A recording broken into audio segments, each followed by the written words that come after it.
Welcome back to another episode of SmoothBrainEDH, where we make the smoothest plays with the biggest brains. We're very excited to be brewing around and showcasing some of the new commanders from CommanderMasters this week, so let's see what our players brought to the table. Our first player today is Cody on Sliver Gravemother. This is a 5-color Sliver typal deck, using Sliver Gravemother to get a bunch of token value from creatures in his graveyard. He keeps a hand with the Forest, Arid Mesa, Windswept Heath, Swords to Plowshares, Patriarch's Bidding, Hatchery Sliver, and Mana-Weft Sliver. Up next is Caden on Leori, Spark-Touched Hunter. This is a Jeskai Planeswalker deck, using Leori to double up on powerful Planeswalker abilities. He starts the game with an island, 2 mountains, River Guide Pathway, Talisman of Conviction, Lightning Greaves, and Gatewatch Beacon. Third is Ethan on Zhulodok, Void Gorger. This is a colorless deck that plans to ramp out powerful threats, using Zhulodok to cascade off the massive spells he casts from hand.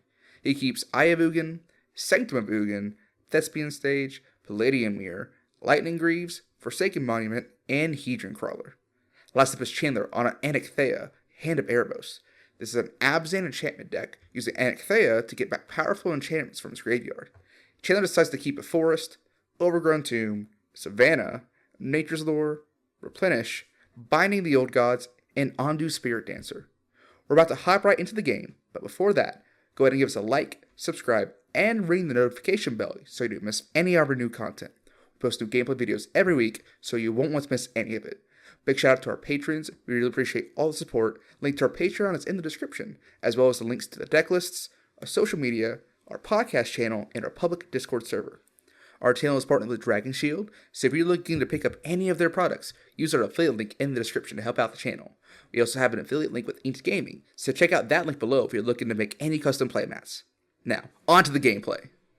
Caden wins the die roll, and he starts off with an island and passes. Ethan says Thespian Stage pass, and Chandler plays tapped Overgrown Tomb and also passes. Cody plays Zeator's Proving Ground, and we're back at the top with Caden, who plays a mountain and then will cast Talisman of Conviction. The turn is then passed to Ethan, and he plays Sanctum of Ugin into Hedron Crawler, and then he'll pass the turn to Chandler. And Chandler starts off with a Savannah, then he'll tap for 2 and cast Nature's Lore, which he uses to find Indatha's Triumph to the battlefield tapped. The turn is then passed to Cody, and he'll start off with a Windswept Heath, and he'll crack it for a tapped Zoggoth Triumph, and he'll pass the turn to Caden. Caden will start off with a Mountain, then he'll tap for 3 and cast Gatewatch Beacon, then he'll cast Lightning Greaves.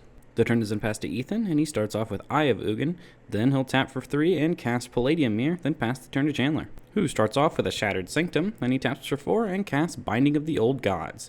Its first lore counter will have him destroy Caden's Lightning Greaves, then he'll pass the turn to Cody, who starts off with an Arid Mesa, and this time he cracks it for a Jetmir's Garden. Then he'll cast Hatchery Sliver, and then pass the turn to Caden, who starts off with a basic island, then he'll tap for 3 and cast his commander, Leori.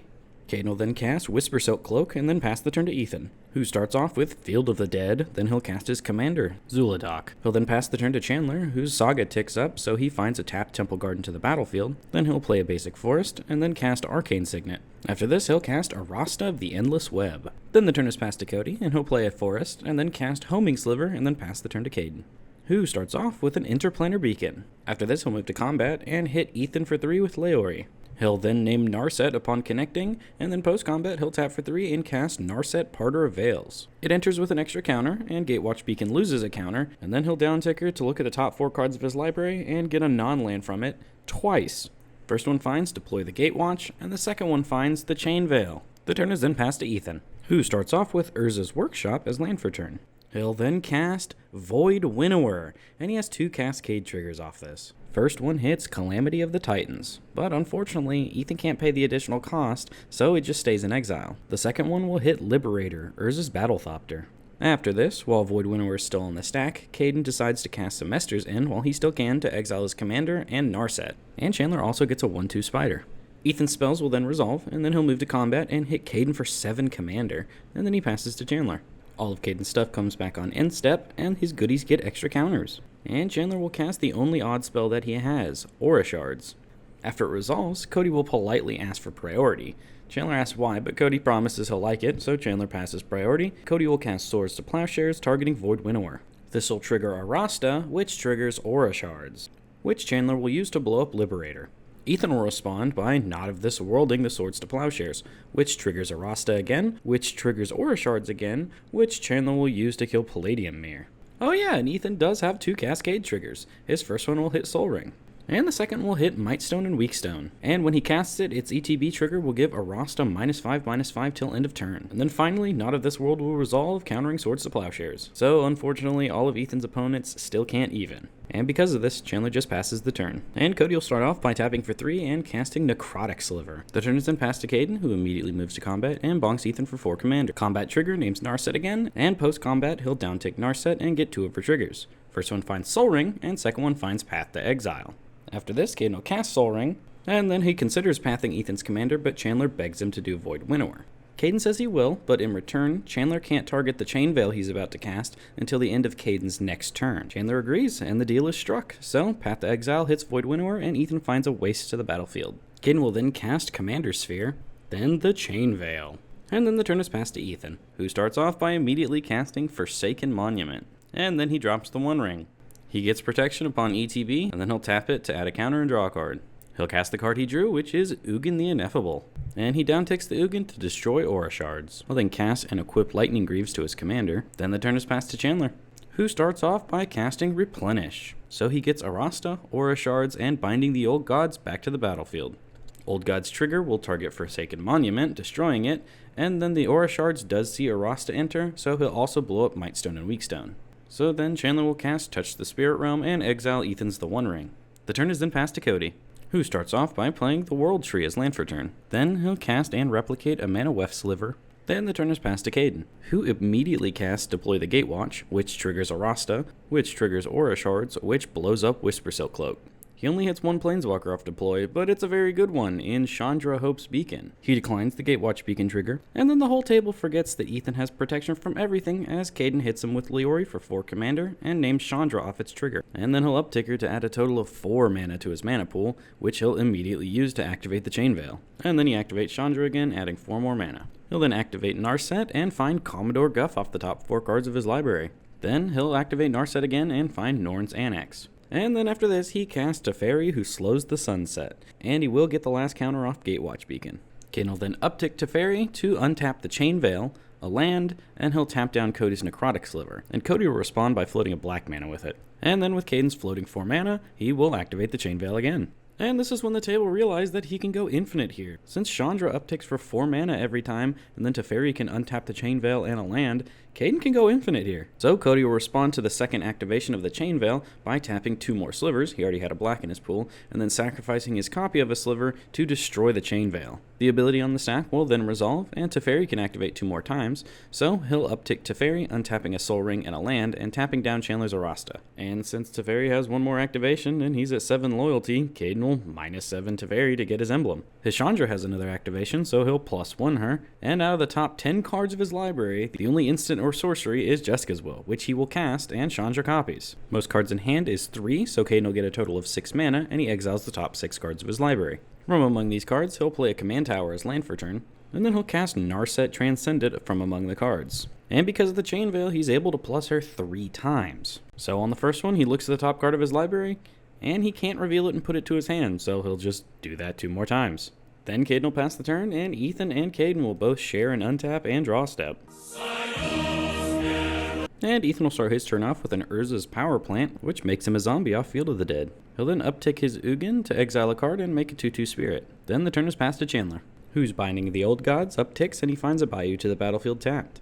Chandler will then cast Undo Spirit Dancer, and this will trigger Aura Shards, which blows up Caden's Talisman. Chandler will then move to combat, and he swings for 5 at Narset Transcendent, which Caden will let 4 of them through and block 1 with his 4/4. Chandler will then pass the turn to Cody, who will immediately play and fetch with a Verdant Catacombs for an untapped Stomping Ground. Cody will then offer to Chandler and Ethan to help deal with Caden in exchange for not being attacked for a turn, and they agree. Cody then taps for 3 mana and sacrifices his Homing Sliver to blow up Caden's commander. Then he'll move to combat and swing everything and kill Narset Transcendent. Then post-combat, he'll tap another 3 mana and sacrifice Necrotic Sliver to blow up Chandra. The turn is then passed to Caden, and he starts off with a basic plains. Then he casts the man, the myth, the legend, Commodore Guff. He'll then cast Jace, Unraveler of Secrets, and immediately uptick him to scry 1 to the bottom and draw a card. Then Caden will downtick Commodore Guff to draw 3 cards and deal 3 damage to each of his opponents. Caden will then move to his end step, and Ethan will stop there to activate Thespian Stage to make it a copy of Urza's Workshop. Then he taps for 7 and activates Eye of Ugin. which will find Ulamog the Ceaseless Hunger to his hand. Caden then discards a Plains on cleanup, and then the turn is passed to Ethan. And we'll immediately see him cast the Ulamog. He's got 2 Cascade triggers and the Ulamog cast trigger. He'll exile Narset Parter of Veils and touch the Spirit Realm so he can get his One Ring back. First Cascade trigger hits All Is Dust, which triggers Arasta, which triggers Aura Shards, which hits Ethan's Lightning Greaves, and then the All Is Dust resolves. Second Cascade trigger hits Metalworker. Everything on the stack resolves, then Ethan will activate his One Ring to put a counter on it and draw a card. Caden decides to respond to it by casting Swords to Plowshares on Ethan's commander. It resolves, then Ethan draws his card, then he'll uptake Ugin to make a 2/2 exiled card spirit. Ethan will then move to combat and hit Caden for 2 with the zombie he should have sacrificed to All His Dust. Ethan will then pass the turn to Chandler, who plays Exotic Orchard as land for turn. Then he'll tap for 5 and cast his commander. When she enters the battlefield, he'll exile Aura Shards and it'll come back as a 3/3 token. It does see itself enter, so it gets a trigger. He also casts a Composer of Spring, so he'll have 2 Aura Shards triggers. One will target Soul Ring and the other Metalworker. Ethan responds to these abilities by activating Eye of Ugin, tutoring Kozilek the Great Distortion to his hand. The artifacts are then destroyed, and then the turn is passed to Cody, and he'll just start off by casting Sliver Overlord, and then he'll just pass the turn. Caden starts off by casting Jace the Mind Sculptor. He'll then brainstorm with Jace, which finds him the untapped land and the farewell he needs to get rid of Ethan's scary board. He picks all modes, and the land he finds is a Scalding Tarn, which he does have to fetch for an untapped Hollowed Fountain for. Ethan's 2/2 spirits do go to his hand though. The turn is then passed to Ethan. He'll start off with a War Room, which gets him a 2/2 zombie. Then he'll uptick Ugin to get another 2/2. Then he drops Endbringer, and then he'll pass the turn to Chandler, who immediately drops Mind Rack Harpy, and he'll move to combat after that. Cavern of Souls, Tomb Spirit Dragon, Thought Vessel. Doubling Season, Prismatic Vista, Nyx Bloom, that card, Kindred Dominance, Quick Sliver, Basil Sliver. Caden forgets to announce his, but trust me, they don't come back. And then Chandler passes the turn. Cody starts off with a Bloodstained Mire, and he'll fetch for an untapped Overgrown Tomb. He'll then tap for 5 and cast Sliver Gravemother. Then he'll cast Chromatic Lantern and pass the turn to Caden, who starts off with Nesting Ground. Then he'll cast Talisman of Progress, and then Chandra, Awakened Inferno. Chandra's upticked, and each opponent gets an emblem, and Chandler says he'll keep track of them for everyone. Caden will then cast Flex Chandler, and then he'll brainstorm with Jace. Caden will then pass the turn, and Ethan will stop on end step to activate War Room to draw a card and lose no life. Then on Ethan's turn, he'll attempt to cast Grim Monolith, but Caden doesn't like it, and he'll Dovin's DeVito it. Since he casts a non-creature spell, he gets to proliferate all of his walkers. Ethan's not happy about this, or the Chandra being out, so he downtakes Ugin to destroy her. Ethan will then play Urza's Factory as land for turn, and he gets a 2/2 zombie. Then he moves to combat and swings his 2 2/2s at Jace. Caden will put his Flux Channeler under one of them so Jace doesn't die. Ethan then taps his Endbringer to ping Jace for 1, and then the turn is passed to Chandler. And then in Chandler's upkeep, Ethan's now untapped Endbringer will ping Jace to death. Chandler will then move to combat just to mill 3 cards to see if he can get any cool enchantments in his graveyard. Greater Tanuki, Starfield Mystic, Llanowar Elves. That card, Blood Crypt, Horned Sliver, Breeding Pool, Oath of Teferi, dang. Urza Assembles the Titans, Lae'zel. Hit that betrays. Hedron Archive. Man, just like, damn! Then 3 in the air is pointed at Ethan, and then Chandler moves to his second main phase, where he'll cast his commander again for 7 mana, and he exiles Nyxbloom Ancient from his graveyard to make a 3/3 token copy of it. And then the turn is passed to Cody, who starts off with a Kindred Discovery. And oh boy, he named Slivers. Who could have seen that coming? After this, he'll encore out Basil Sliver from his graveyard, so he'll get 3 token copies of them and draws 3 cards off Kindred Discovery. He'll then sacrifice 2 of them for 4 black mana to encore out Horn Sliver, and he'll draw another 3 cards. And he still has a black floating.